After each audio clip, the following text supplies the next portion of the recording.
daripada bank sebab Langsung dulu ada lah pernah buat pitching dekat bank CIMB.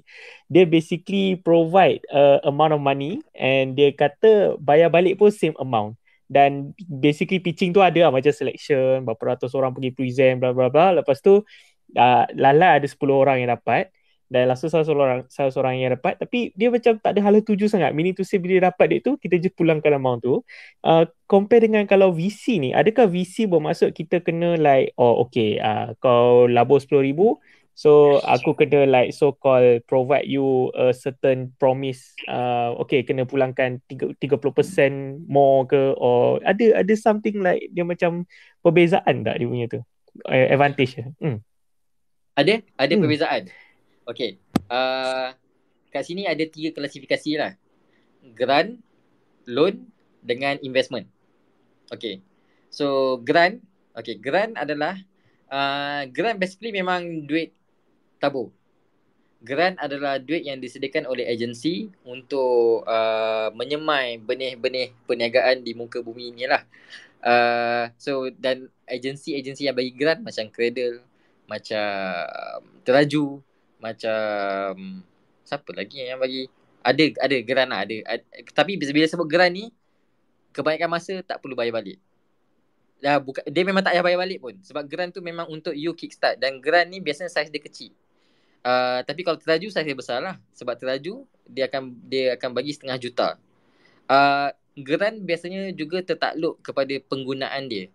So ada Cradle dulu ada grant 300,000, kemudian commercialization grant. Commercialization grant 800,000. Yang tu memang duit tu hanya semata-mata untuk commercialize je.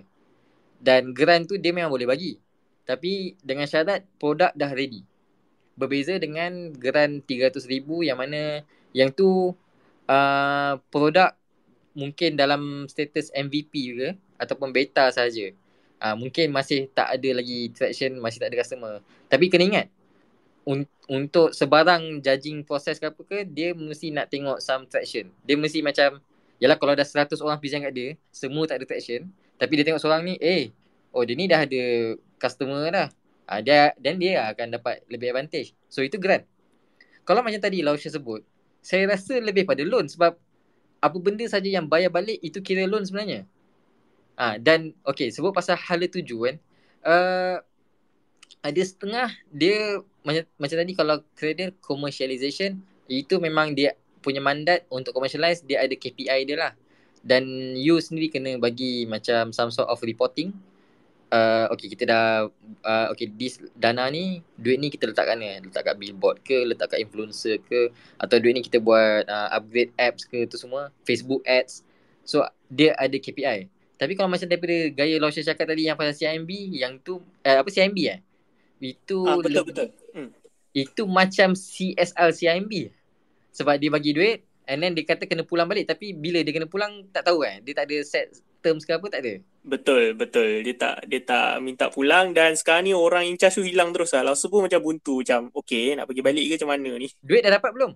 Dah dapat. And then benda dah masa tu dia pitch tu kata ni lah untuk printing buku apa semua, and then dah settle, dah ada return apa semua, and then duit tu macam orang in charge tu daripada group WhatsApp tu hilang terus lah. Langsung pun macam buntu jap, nak buat macam mana ni sekarang? So tak sure tu geran ke macam mana tu.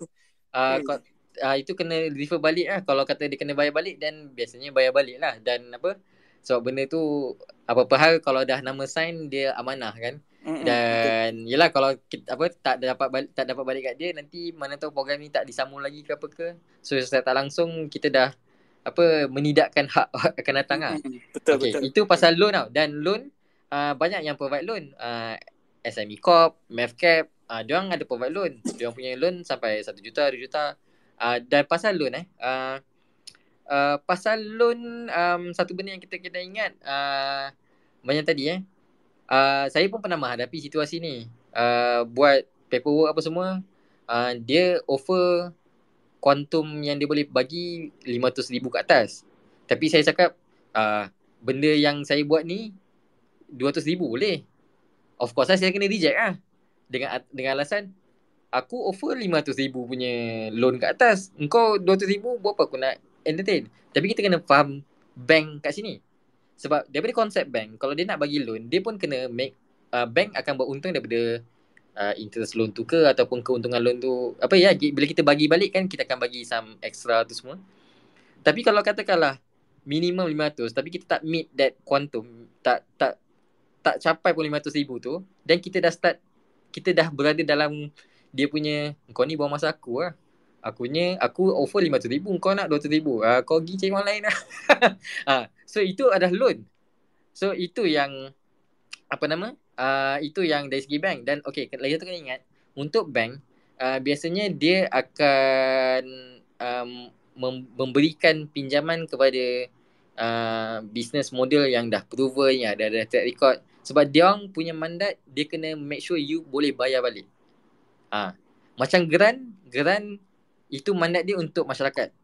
Duit daripada government kena selalu kat masyarakat, kena menyemai benih-benih perniagaan. Loan dia kena ambil balik. Okay. Dan saya sambung pada untuk pasal VC. VC kebanyakannya eksperimental. Kadang-kadang VC kat Malaysia dia akan ambil business plan yang kukuh. Tapi kebanyakan VC kat Malaysia dia akan ambil yang kukuh, yang ada proven, yang mana yang tadilah. Bila siapa Reza Sam cerita pasal Grab. Semua VC, local VC masa tu lebih macam nak tunggu betul ke tak betul. Lepas tu dia pergi Singapore pump money, termasik pump money, and then jadilah dia Singapore Unicorn. Dan itu adalah nature VC. Sebab VC dia ambil, dia experimental. Dia ambil business yang kadang-kadang tak ada plan kukuh pun. Kalau tengok SoftBank melabur macam banyak. Tapi kalau kita tengok pada Khazanah, at least dah pernah melabur pada Alibaba, yang mana Khazanah beruntung.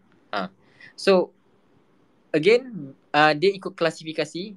Bank pun bagi loan yang betul-betul kukuh je. Kalau VC, macam tadi, VC you datang, you present, you tunjuk you punya, okay ni kita punya track record, kita punya booking form, kita dah ada dalam tempoh. I launch my project ni lepas raya, tapi sampai sekarang kita dah dapat deliver berapa banyak dah. And then daripada delivery semua durian ni, tak ada durian busuk lah, tak ada apa, orang semua puas hati lah, tak ada orang yang maki kat Twitter kata ni durian scam ke apa. So kita letak macam tu. Dan orang VC biasanya dia akan okay macam tu. Antara contoh lagi satu lah, tempat tadi ada yang tanya pasal t-shirt kan awal sebelum ni, dan ada pasal Oxwhite. Masa Sam cakap pasal Oxwhite, saya terfikir yang apa, Dollar Shave Club. Okay, Dollar Shave Club dia jual pisau cukur $1 je. So kat US benda tu dan Dollar Shave Club rasa dah dari tahun bila, rasa 2011, 12, 13 macam tu. Baru tahun lepas ke 2 tahun lepas yang dia dibeli oleh Gillette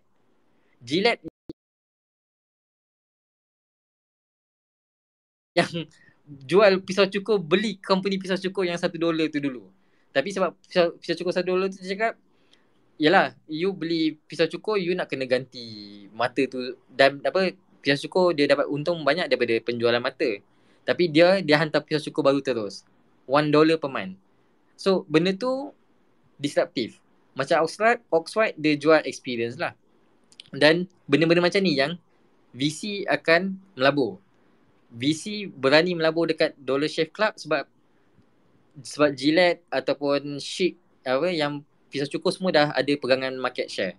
So Dollar Shave Club ni try untuk lawan dengan offer $1 sebulan. So VC akan melabur kat benda-benda macam tu.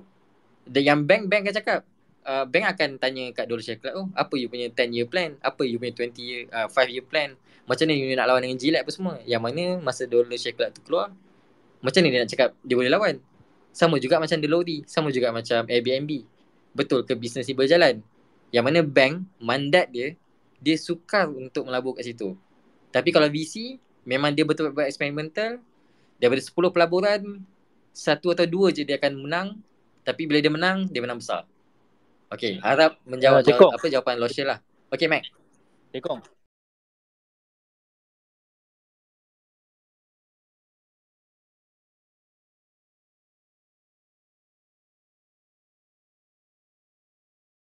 Boleh tak kau bagi aku 5 soalan yang VC pernah tanya kau? untuk Oh yo. bisnes kau? Okay.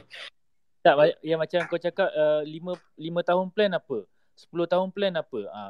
Contoh-contoh soalan macam Okay. tu. Mungkin pendengar Wedding apa ya, kita jemput wedding macam bagilah website its.weddingkami.com, sakinah-faisal.weddingkami.com, nama company wedding kami lah. Lepas tu saya masuk MDEC pre-seed. Judge MDEC tu tanya saya jam lah, masa tu saya muda lagi. You beritahu kenapa company wedding patut dapat MSc status? Oh, I jam lah, saya jam.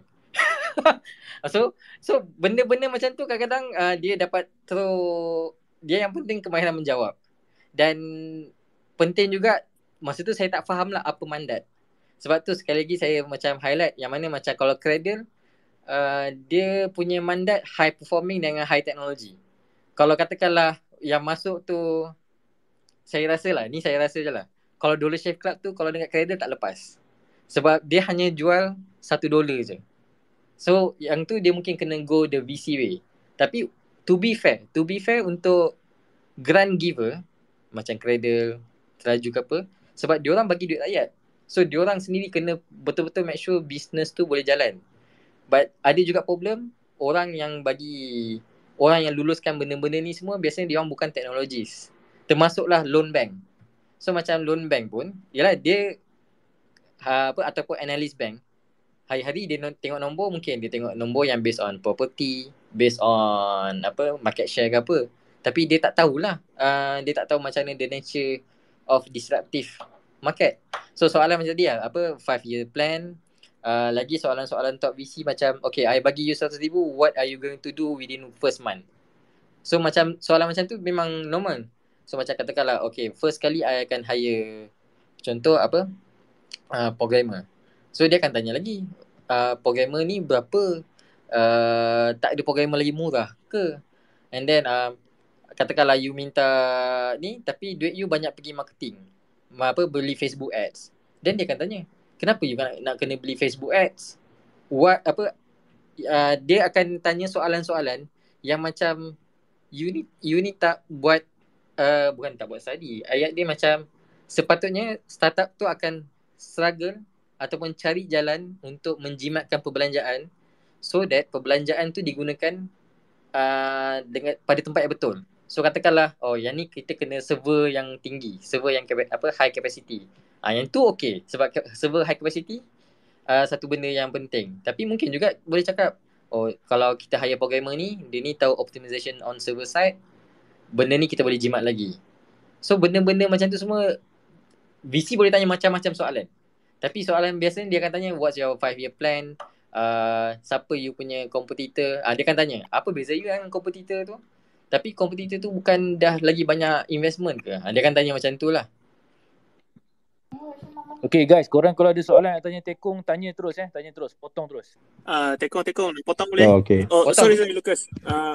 Last soalan lagi sebab anak langsung nak menangis. Last soalan nak tanya, selalunya VC ni dia akan stick dengan kita sampai bila-bila ke? Dia punya cara dia dapatkan profit tu macam mana? Terima kasih Tekong, Mike. Okay, good night. Oyasumi. Tak ada Oyasumi, bukan bahasa Jepun. VC tu akan stick dengan kita. Dia akan stick dengan kita sampai kita beruntung lah. Dan biasanya dia akan keluar bila orang lain nak masuk. So macam dalam case keluar tu namanya cash out lah. So macam ada je startup, ada je VC. Kadang-kadang bila VC tu go funding round, so series pre-seed, seed, series A, series B, series C, dan VC pun ada range dia juga. So contoh macam Khazanah, Co-op, dia tak layan series A. Dia, pada pendapat saya dan pada sefahaman saya, Khazanah hanya akan layan series C atau series D. Yang mana series C, series D ni yang ratus juta lah. Kalau 1 juta, 2 juta tu dia akan cakap kuantum dia kurang. Ataupun bukan kuantum kurang, itu bukan mandat dia. Macam tadi, ingat tak macam masa saya dengan slot sebelum ni, even Reza pun cakap, ni soalan-soalan early stage, bagi Tekong jawab. Sebab saya boleh kata early stage, yang mana kuantum saya bawah 1 juta, bawah 1 juta punya range. Tapi kalau lebih 1 juta punya range, then VC tu akan sambung. Dan kat sini kadang-kadang ada nama program macam contoh matching investment tu semua. Yang tu dia akan jadi joint venture lah. Kebanyakan masa VC akan stay dan dia akan mungkin kalau katakanlah dia daripada angel dia mungkin boleh sampai series A je. Tapi mungkin series B bila investment funding round tu okay kita perlu raise 50 juta. So mungkin angel tu dia dah tak boleh nak raise lah. So dia akan exit lah. Dan mana exit tu tak ada salah pun.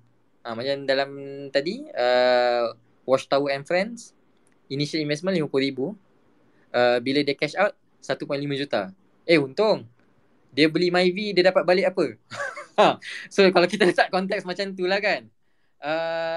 Dan okay kat sini penting juga kita jangan anggap VC ni apa tukang nak makan duit ke apa. Tak, dia memang mandat dia melabur sebab dia percaya kat idea you dan dia memang nak make money out of it. But lebih daripada make money out of it sebab dia nampak your value, dia believe in you dan dia percayalah Mamat ni ataupun Minah ni impian dia macam ni, 5 tahun akan datang dia boleh conquer market market baju ke, market durian ke, market Mandarin learning tu semua.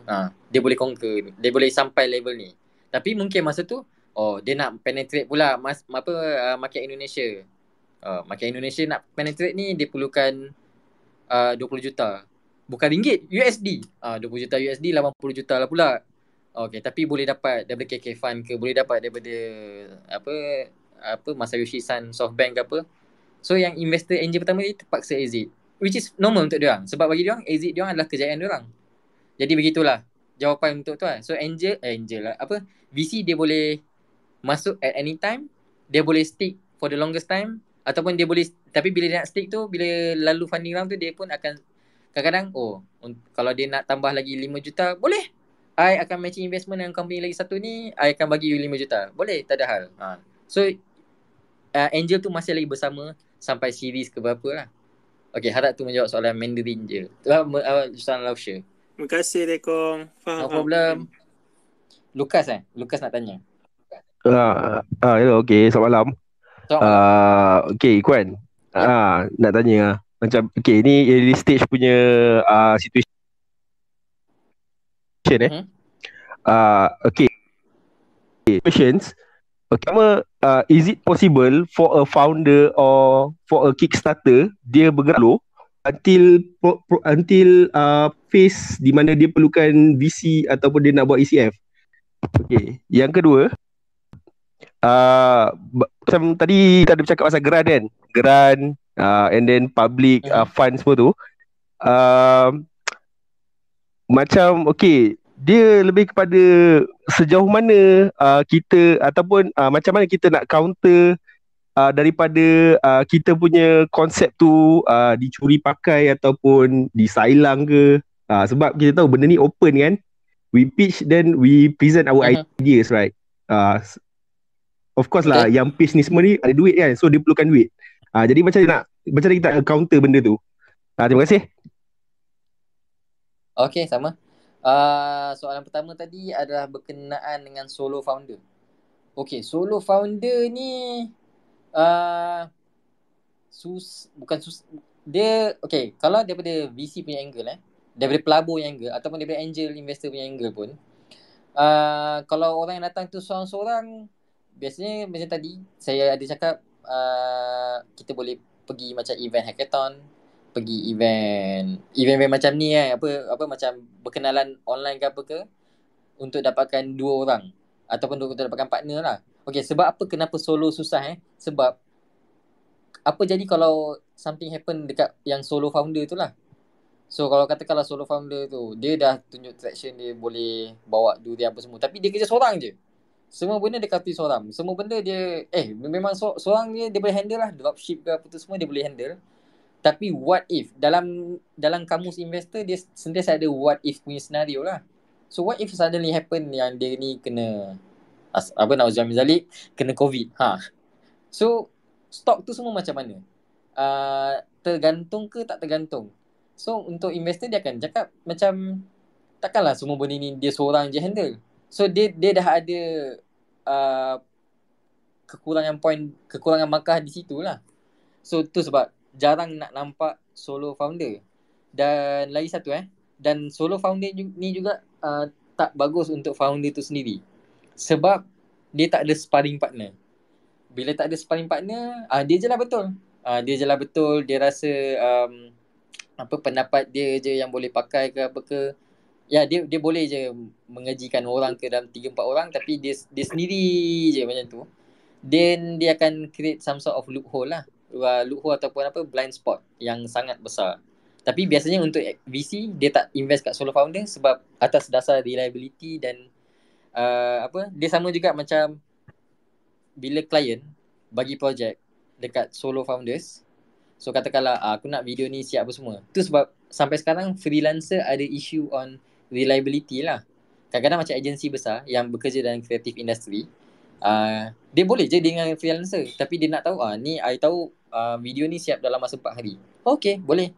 Tapi harga dia mungkin range freelancer je lah. Bila dia nak command harga lebih tinggi sikit je, agensi tu akan tanya, asal ni mahal sangat, you dah lah seorang satu hal. Dan dia sendiri nak justify benda tu susah. So kebanyakan masa solo founders ni, kalau untuk VC itulah reliability. So soalan kedua pasal idea dicuri tu semua, dan sebab kita tengah nak pitching, contoh kita masuk pertandingan hackathon ke apa ke, kita ada idea bagus ni, tapi kita baru nak bertapak, kita baru nak menang duit, tapi kita risau idea kita dicuri. Benda ni ramai orang tanya, dan bagi saya benda ni of course lah tanya, sebab it's only natural yang kita rasa sayang kat idea kita, macam kita punya baby, dan kita tak nak orang lain curi apa semua. Tapi pada masa yang sama juga, what stopping orang lain daripada berfikir benda yang sama. So contoh macam katakanlah pencipta, kalau dalam slot tadi saya bagi contoh yang pasal Foursquare, sebab bila Foursquare tu punya idea keluar, ada pula pasal Goala.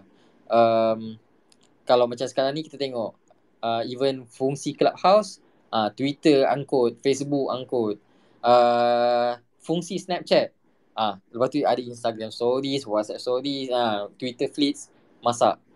So the thing about ideas, benda ni semua dia sukar.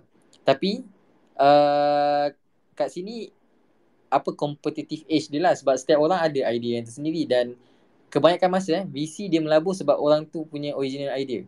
So katakanlah dia ni pergi event ni, dia cakap pasal pengiklanan je, ataupun dia cakap pasal patung pemegang bos gigi, contohlah kan. Dia bawa prototype dia kat semua event, ataupun sekarang tengah COVID, so kita tak tahu lah, kita tak boleh bawa patung tu pun lah, tapi kita asyik post pasal gambar tu apa semua. So kita sendiri pun dah some sort of menunjukkan hasil kita kat orang lain, dan orang lain tahu. Dan bila orang lain tahu, dia sendiri pun nak verify, Lucas ni lah yang original, yang patung bos gigi ni.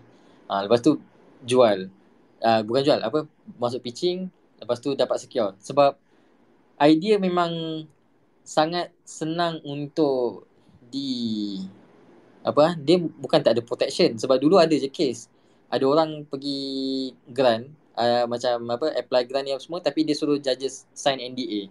Judges takkan sign NDA sebab itu at that time hanyalah sekadar idea, tak ada pattern lagi. Dan bila grant tu adalah baru pattern apa semua. Kecuali kalau katakanlah betul-betul nak secure idea tu dulu, dan pergi kepada pattern atau trademark tu dululah, sebelum pergi kepada proses-proses investment atau pitching ni lah. Itu jawapan saya. Tekong, selama kau dalam industri, ada tak kes-kes curi idea? Ada yang curi idea, ada yang dengar contoh macam dia develop, tapi lepas tu dia pula pergi bawa dekat pejabat IP, pejabat IP. Ya, founder pula yang kena game. So ada je kes macam tu. Ada dekat Malaysia ada benda lah. ni kira on fair. Ada je founder game developer, ada je developer game founder. So it can go both ways lah. Tapi kalau katakanlah kita the original founder kan, so kita yang paling tahu produk kita. So kalau katakanlah orang lain tiru pun, dan kita kena make sure kalau dia tiru pun dia akan bleed, dia akan dia akan pecah kepala berdarah untuk idea tu, wahal kita boleh buat idea tu dengan senang je lah. So macam katakanlah kita ada idea A, Dia ambil kita punya idea, dia punya idea A1. Tapi idea A1 tu boleh sampai tahap mana je lah. So kat situ kita sendiri kena berlumba lah. Takut pasal idea ni bagi saya valid. Ketakutan tu valid. Tapi dalam takut tu baik lagi cepat lah, baik lagi laju untuk berinovasi ataupun memajukan bisnes lah. Baik. Okay, korang yang tengah jadi speaker ni terus tanyalah. Ada apa-apa nak tanya kat Tekong tak? Brother baju merah dengan EZ. Hello, Tekong boleh tanya sikit? Yes, kau tak? Boleh. Kau nak boleh. tanya macam mana pitch in ke ataupun mana-mana platform ECF buat valuation? Dia buat based on apa biasanya? Oh, okay. Okay, valuation. Valuation dia akan ikut pada apa yang kita ada at that time. So macam contoh macam katakanlah kita ambil company Laoshire lah tadi. Contoh dia jual khusus dia. Sekali kita beranggapan ni semua ini macam siut Tekong, ini kau dah cakap betul-betul macam bisnes aku. Tapi tak apa. So contoh dia katakanlah dia jual bisnes e-book. Lepas tu bisnes e-book tu dalam masa berapa bulan, e-book volume 1 3 bulan terjual 100,000. Lepas tu 2 bulan rehat, e-book volume 2 terjual pula 500,000. So benda-benda traction macam tu boleh dijadikan as valuation. So dia boleh tunjuk macam okay, ni track record company kita 3 tahun yang lepas. So every time kita buat product drop, macam dia kalau dia buat limited drop of e-book volume, ini income dia, ini traction dia. Daripada 100 pembeli naik 1000 pembeli. Daripada 1000 pembeli naik pula 10,000 pembeli. So sama juga macam contoh Oxwhite tadi. For every product yang dia release, dia dapat kira ARPU, average revenue per user. Dia dapat kira how fast benda tu terjual. So kadang-kadang kita banyak dengar juga berita macam hari ni Xiaomi dah dapat jual 1000 unit ataupun 1000 unit dalam masa berapa saat. So every single metrics tu dia boleh jadi as valuation. Dan valuation sebenarnya tertakluk pada you punya sendiri punya appetite, you punya selera. Sebab valuation founder nak letak apa? Aku rasa aku punya company ni 50 juta. Tapi bila you bawa company you 50 juta. So show me macam ni you dapat 50 juta tu. Okay, 50 juta tu macam ni. So dalam 12 bulan ni, dalam setahun ni kita buat 12 produk drop. 12 produk ni setiap bulan ada je tema-tema baru. T-shirt baru ke, keychain baru ke, patung pemegang ubat gigi, bos gigi yang baru tu apa semua. Dan for every time produk tu drop, traction naik, untung naik. Kita dapat tambah subscriber naik. So katakanlah kita dah after setahun ni kita dah ada 100,000 pengguna. 100,000 pengguna ni kalau katakanlah dalam standard satu email berapa dolar, satu email katakanlah satu email $1. So $4. So RM4. RM4 kali 100,000 dah 400,000 dah. So itu kiraan yang sangat simplistik lah. Tapi lepas tu kita buat projection. So lagi 12 bulan kita nak buat drop lagi banyak. Ini valuation kita dan ini investment kita perlukan. So that's why kita percaya bisnes pemegang bos gigi ni bernilai 50 juta. So itulah pasal valuation. Dan kenapa orang masuk ECF? Sebab ECF you yourself you boleh set your target. So katakanlah nak test power. Aku nak test power aku aku nak try raise RM1 million. Untuk RM1 million aku offer 10%. So 1 million for 10%. So maksudnya kalau company dia dah bernilai 10 juta lah. So the moment dia dapat ECF tu, yang equity pitching ni, dia dapat complete kan, dia dah dapat raise 1 juta for 10% of the company. So effectively company dia dah bernilai 10 juta dah. Walaupun mungkin dia tak start lagi ke, ataupun mungkin produk dia baru dalam berusia 2 bulan ke, begitu. Tapi bila dah termaktub macam tu, maksudnya valuation dia dah solid lah. Dia dah 10 juta. So tu sebab yang rasa tadi ada Kamaru ada cakap, first time founder nak set value agak susah. Tapi katakanlah first time founder tu dia dah pernah exit dah. So macam tadi dia jual pemegang bos gigi tu, dia letak value dia 50 juta, investor match. Lepas 3 tahun dia punya company dapat jual 1 juta, dia exit, dia buat balik bisnes baru. I nak buat pemegang, tadi I buat pemegang bos gigi, ni pemegang ubat gigi lah. I perlukan first initial investment 20 juta. Benda tak ada lagi. Idea mungkin ada je, paperwork je, ataupun ada ada apa model apa mockup 3D mockup of pemegang ubat gigi tu. Masa tu sebab dia dah pernah exit sebelum ni, investor, okay 20 juta, sign, let's go. So itu dia pasal valuation. Valuation siapa-siapa boleh set, tapi usually dia kan ada base dia. Alright, maknanya tak kisahlah founder nak letak berapa as long as dia boleh justify lah ataupun yakinkan investor betul. Ya betul. Dia willing buyer, willing seller. Kalau Laosia tadi dia boleh jual modul e-book dia kata ni modul ni company aku 3 juta. Lepas tu ada datuk mana, okay 3 juta. Nak ambil 3 juta for 10%. 3 juta. So tapi so bila kita letak kat platform ECF kan, lepas habis campaign kan dia boleh jadi under subscribe ataupun over subscribe. So adakah dua benda ni effect valuation tu? Okay. Dia akan Sekejap.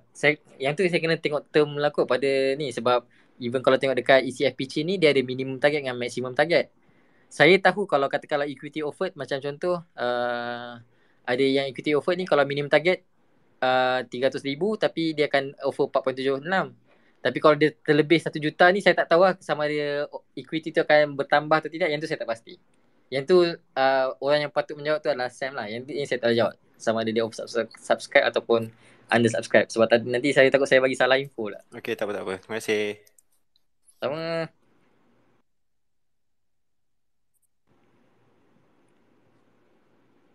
Okay, Dan tentang ada soalan? Izzat masih kat situ, Izzat. Izzat dengan Adli. Adli. Sekejap dekat DM aku ada soalan. Sekejap Dia dari Fatin. So dia boleh je kot saya boleh ke share soalan ni? Boleh lah. Dia tanya kebiasaan berapa nilai minimum keuntungan perniagaan untuk dapatkan investor. Oh, okay. Ini kena tengok appetite investor tu sendiri. Sebab kadang-kadang keuntungan tu dia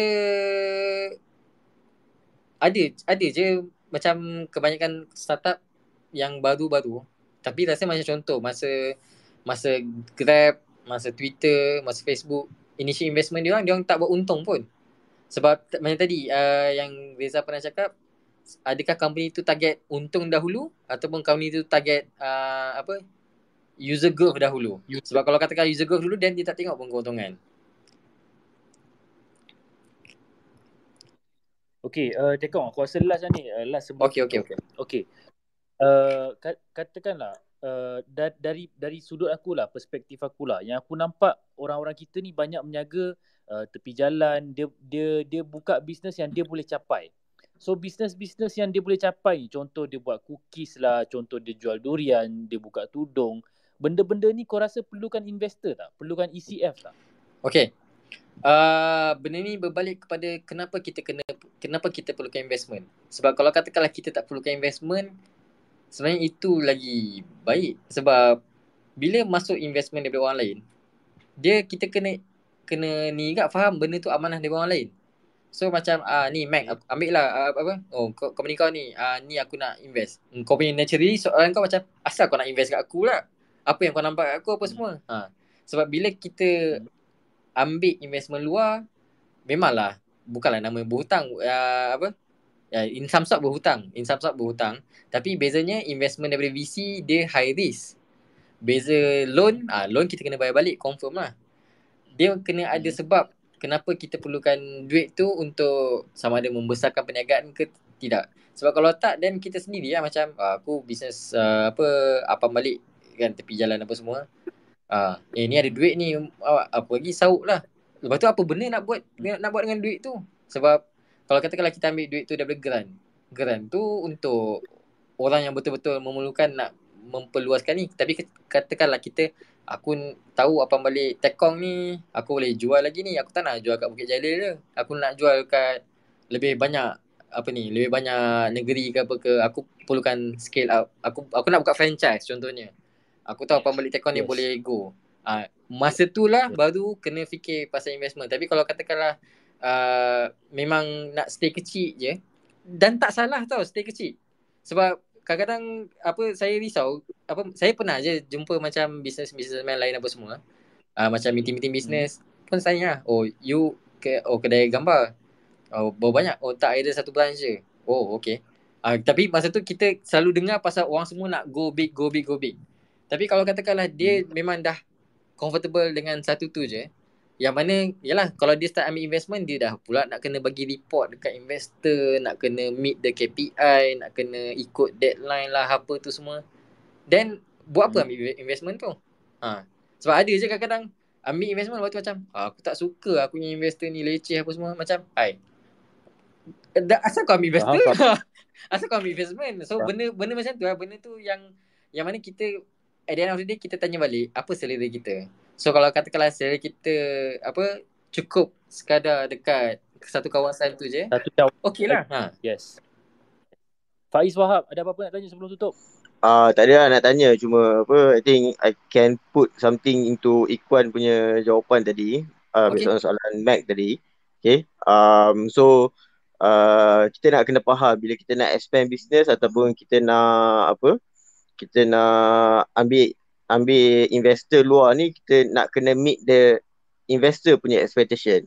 So berbalik kepada soalan tadi, sama ada business kedai makan semua ni perlu tak investor, mungkin ada yang perlu, mungkin ada yang tak perlu, but for me lah kan, okay, it's the best for us to retain most of our equity, okay, especially for those yang baru nak mula business. Sebab contoh lah kan, company kita sekarang ni value at 1 million, okay, so kita let go, let's say 10%, which is 100k orang bayar, okay, in future maybe, okay, company kita dah jadi 10 million, so this 10% ni dah jadi 1 million tau.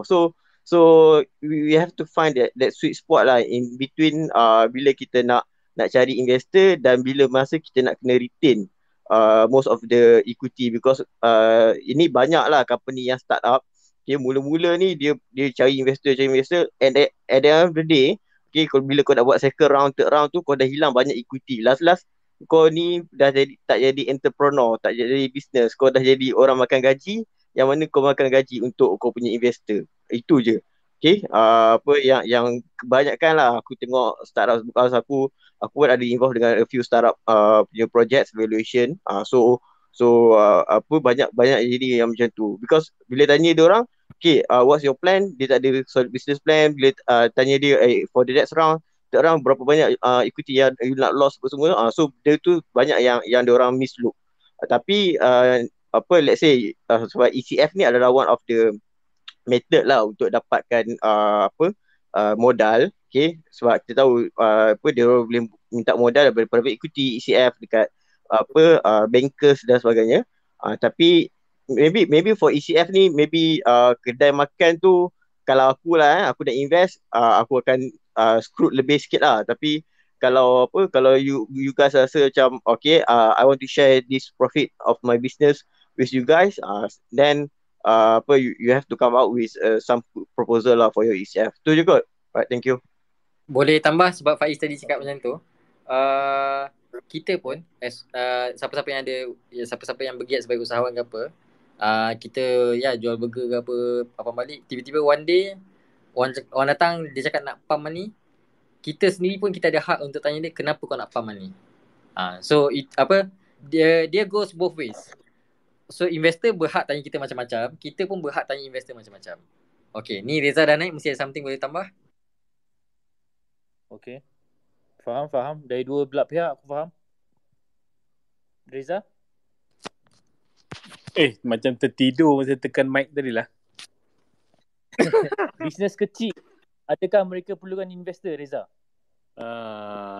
Sama, I think Faiz dah describe accurately tadilah. Equity ni benda paling mahal yang you boleh kasih kepada seseorang investor lah. So depend on your appetite. Tapi kalau saya nak highlight kan, saya rasa tadi Sam banyak highlight tentang the lorry Nadir kan. Kalau you pernah kerja dengan Nadir ni, cara dia buat kerja tak masuk akal. Saya dah umur late 30s ni tak terkejar stamina dia. You punya energy level and how hard you need to work kalau ambil duit investor ni lain macam. So kalau you are not willing to go to that level, to dedicate your life for the next 5 years, to give the maximum return back to your investors, you not willing to do that, tak perlulah ambil investor kan. Seperti kalau saya nak highlight case saya, I took money from a VC, Axiata Digital Innovation Fund, about 4 years ago, dan dalam 18 bulan je saya bayar balik VC tu because I think I want a bit more freedom in running my business. But Alhamdulillah lah, VC tu managed to grow the business, dan I take back the company private, dan kita pun daripada situ pun kita still boleh grow the business lah at our own tempo, because VC ni sometimes appetite dia lain, dia nak grow. Dia cakap, you kena grow duit ni dalam masa, revenue you kena grow 10 juta. You rugi pun tak apa, tapi revenue grow. Kita... Adakah waktu kau bawah Axiata tu kau rasa tertekan, Reza? Bukan tertekan kan. Masa tu kita mungkin ingat kita pun nak follow game orang lain. Kita nak acquire user dan kita raise next round. Tapi itu very risky lah Game tu very risky. So you tak hit target tu, you nak raise next round macam mana? Tak boleh. Dia istilah tu apa, premature scaling boleh apply kat situ? Betul. Ni lah betul lah. Istilah dia premature scaling. So dangerous lah kan. Dangerous lah. Because kalau you dengar selalu, banyak startup raise series A, tapi bila nak series B atau series C tu makin menipis lah kan. Sebab masing-masing tak dapat hit target. So bila nak raise balik funding, duit dah tak ada, you tak boleh raise from any investor. So very risky lah. So saya sekarang ni, saya punya the way I want to run my business, I make it profitable. So easy, I banyak option. I nak share investor mana boleh. I nak go any direction, I can decide. I tak perlu depend on whatever kalau I ada pressure, I don't have to depend on any pressure from investor lah. I get to decide a lot more on how I run my business. Itulah aku rasa cerita-cerita personal ni penting juga ni untuk orang-orang yang baru nak menjinak ni kan, Reza. Sebab bila kau cerita pasal Axiata, cerita pasal Nadir punya energy, penting juga untuk kita faham, betul tak? Betul, tapi startup founder yang ambil duit VC ni lain lah. For example Nadir, atau you ada tengok yang banyak raise duit sebenarnya, baru-baru ni Droppy kan, berapa puluh juta kot dia raise within this year. So dia pun energy dia, kalau you hantar message sekarang, 2 bulan kemudian you hantar WhatsApp sekarang, 2 bulan kemudian baru dia respon. Droppy ni yang borong tu. Yang borong tu. Oh, dia macam mana sekarang keadaan dia korang? Dapat duit daripada Y Combinator US kan. And then dia raise money from US punya investor. Kalau tengok the press release baru-baru ni. So tapi energy dan cara dia buat kerja pun sangat berbeza lah dengan a lot of founder yang saya kenal kan. So daripada situ pun saya dapat tengok lah, kalau saya nak raise VC money and play that game, energy level saya pun kena tinggi. Different than a lot of other founders lah. Kalau kita ni founders yang we want to take things a bit more easy, ambil duit VC ni memang you cari masalah sendiri lah sebenarnya. Okay. Faham. Contohlah, bila diorang dah naik series B ke C ke, sehari agak-agak berapa jam diorang kena kerja tu? Jam. Benda ni Anthony Tan, founder Grab, dia sambil naik treadmill tu sambil dia jawab call. Naik treadmill sambil jawab call lah. Aku naik treadmill lepas nak turun pun jatuh kadang-kadang. So imagine masa yang diluang again, benda ni subjektif, benda ni ikut appetite, benda ni macam okay, nak lagi banyak duit boleh.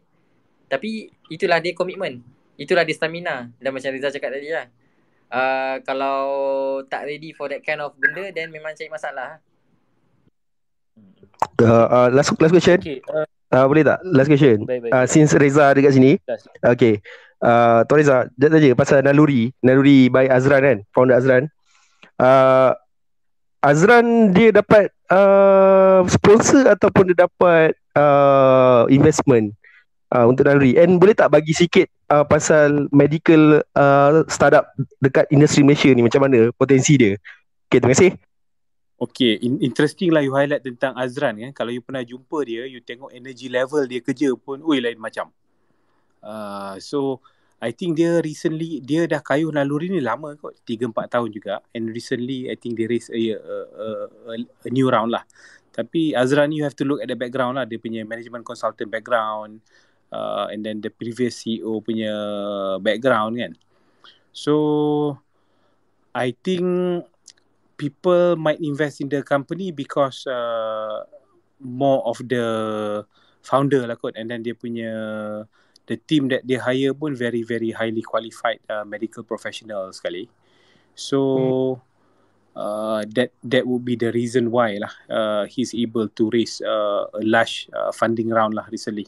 Tapi kalau medical startup ni saya tak ada experience kan, saya tak follow that scene, so I might not be able to give advice lah. Tapi I think Azra ni accessible on the internet kan, you can reach out to him directly kot kalau ada question. Okay lah, sampai sini je lah nak masuk pukul 1 ni. Thank you Faiz Wahab, Ikhwan Nazri, Reza Razali dengan Lukas. Thank you semua So kita jumpa next time guys. Dah lewat dah ni. Thank you Bola. Boleh, terima kasih. Okay, thank you guys, thank you. Malam. Assalamualaikum.